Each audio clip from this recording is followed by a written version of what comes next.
Unit Test. Read the passages and use them to help you answer the questions. Also, use information from your notebook and your graphic organizers to help you as well. So we got passage 1, Coyote and the Fire Beings.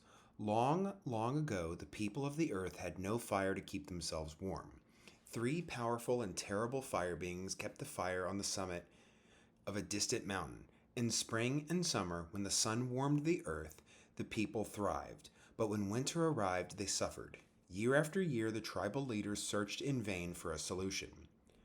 Our old ones suffer terribly in this cold, and many will not survive if we do not attempt something, said one of the leaders. But we do not understand how to create fire, a woman observed. And no one is clever enough to steal it from the fire beings, added a young man. Then a small boy addressed the leaders and said, Perhaps one of the animals could help us. With their thick fur coats, animals have no need for fire's warmth, said an elderly woman to the boy, who was known as Swift Runner. Besides, what animal would risk his life for us? Coyote would, replied Swift Runner, because he's my special companion, and he is very clever.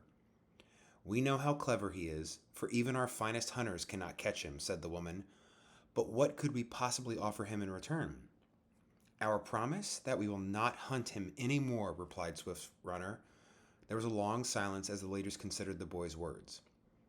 The boy speaks wisely, said one finally. To Swift Runner he said, Go tell your friend that we will not hunt him again if he will help us.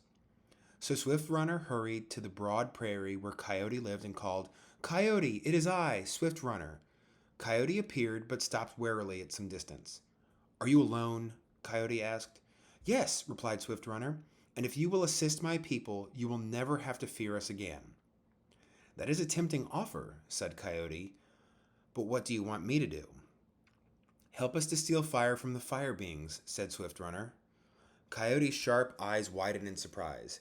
You ask a difficult favor, he said. The fire beings are very powerful and cautious, and it is no simple matter to outsmart them. Then he grinned slyly and said, But as I am extremely clever, and you are very swift, together we can accomplish this task. After traveling through forests and across prairies, Coyote and Swift Runner reached Burning Mountain. At the summit, flames rose into the sky. There is the fire, said Coyote.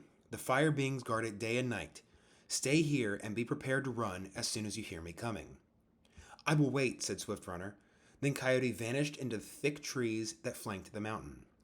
On the mountaintop, the fire beings danced wildly around the flames. Coyote crept among the bushes and watched until the dancers grew weary. Time to rest, said the fire being. I will keep watch. You two go into the teepee and sleep, and I will wake you by turns. Then the fire being sat down to guard the fire. The night grew silent except for the crackle of the flames. After a while, the fire being began to yawn. He rose and stretched and then walked to the teepee, always keeping his eyes on the fire. Coyote watched every movement carefully. Get up in there, yelled the fire being. It is my turn to sleep. A sound of grumbling came from inside the teepee, and then the second fire being came out. All right, he said grumpily. I will take my turn. The two fire beings pushed and shoved each other in the entryway, and for one instant neither was watching the fire. Hidden in the bushes, Coyote smiled to himself and waited. The second fire being took her place near the fire. After a long time, she yawned and rubbed her eyes. Then she walked towards the teepee, still watching the fire. Coyote's keen eyes never even blinked. The second fire being approached the teepee and yelled, Get up in there! Once more the sound of grumbling came from inside. Then, as the third fire being pushed and shoved his way out of the teepee, the second fire being looked away from the fire. At that moment, Coyote dashed from the bushes and grabbed a burning stick from the flames. Someone is stealing our fire! Screamed the third fire being. Coyote raced down the mountainside while, with a tremendous roar, the three fire beings rushed in pursuit. At the bottom of the mountain, Swift Runner heard the terrible commotion. He remembered what Coyote had told him and prepared to run. As Coyote reached Swift Runner, he passed the burning stick into the boy's hand and cried, Now, live up to your name! Swift Runner dashed away and ran as never before. The fire beings sped down the mountain, but not fast enough to catch the boy. And that is how Swift Runner and Coyote brought fire to the people.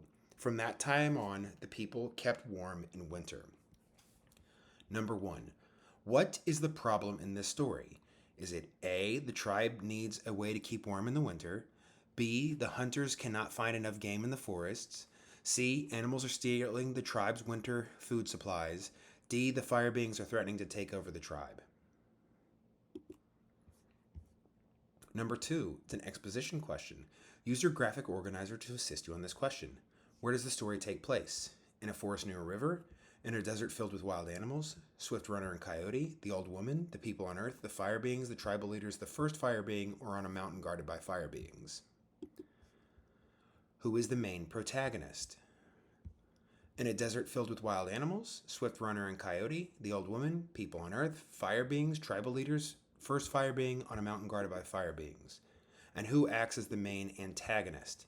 In a forest near a river, in a desert filled with wild animals, Swift Runner and Coyote, the old woman, the people on Earth, the fire beings, the tribal leaders, the first fire being, or on a mountain guarded by fire beings.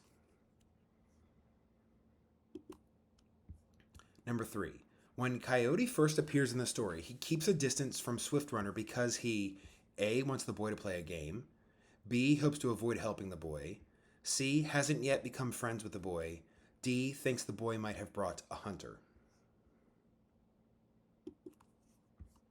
And you can pause this if you need to and rewind to hear some of the questions again. Number 4. Coyote is able to steal a burning stick from the fire mainly because the fire beings A. fall asleep inside the teepee, B. dance too wildly on the mountain, C. are busy pushing and shoving each other, D. yawn and stretch as they walk to the teepee. Number 5. The resolution of the story is when Swift Runner brings the fire to the people and they always stay warm in the winter. However, they never tell you how the people of the village felt. So what most likely happened when Swift Runner arrived at the village with his burning stick? A. He was treated as a hero. B. The fire beings caught him. C. He became chief of the tribe. D. He found the tribe had moved away. Number 6. Which of the following best expresses an important idea in this story? A. Children should not play with fire. B. Coyotes can run faster than humans. C. Teamwork can solve difficult problems. D. People should not hunt animals for their fur. Number 7. What is the climax of the story? A. The tribal leaders ask Swift Runner for help. B. Swift Runner tells Coyote about the people's need for fire. C. Coyote grabs a burning stick from the fire beings' flames. D. The fire beings agree to help to let the people have fire.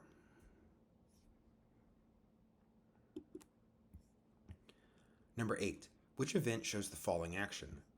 A. Coyote races down the mountain as the fire beings chase him. B. The fire beings guard the fire carefully. C. Swift Runner convinces the tribe to help him. D. The boy first speaks to the leaders.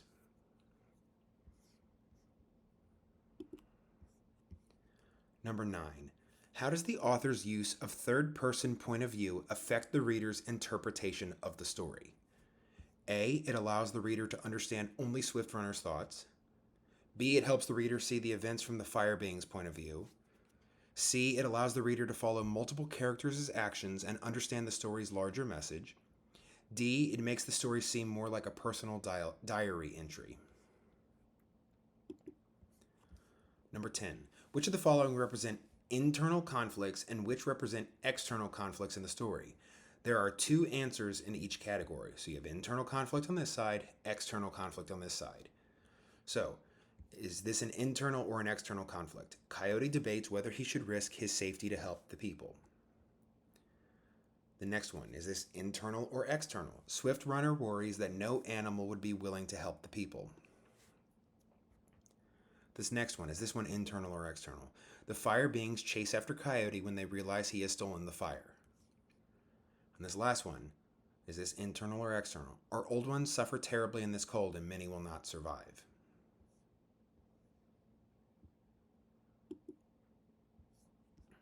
Okay, so that's it for this part.